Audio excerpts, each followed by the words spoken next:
Masih ingat dengan sosok Jenderal TNI Bintang 4 ini? Sosok itu adalah Jenderal TNI Mulyono yang sudah berstatus purnawirawan atau pensiun. Dulunya Jenderal TNI Mulyono pernah menjabat Kasat Jenderal TNI Mulyono sampai dengan tahun 2018.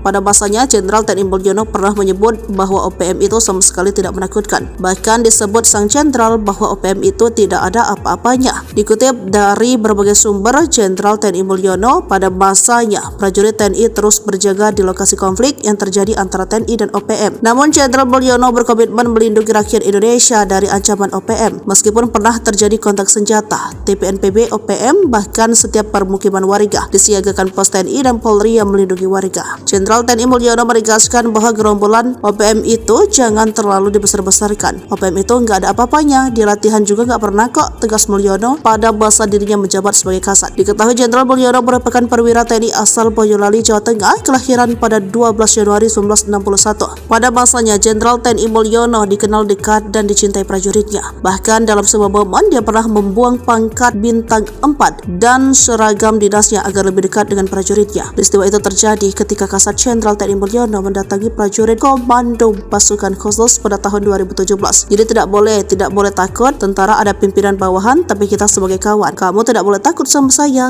adalah kawan kamu juga, kata Mulyono pada waktu itu. Bahkan Jenderal TNI Mulyono terus memberikannya sebagai kepada prajurit TNI. Kasat juga manusia, Kasat tidak makan besi, Kasat juga makan nasi. Saya tidak ingin prajurit saya ketemu dengan Kasat takut, rangkul saja, ujar Mulyono setiap kali bertatap muka dengan prajuritnya.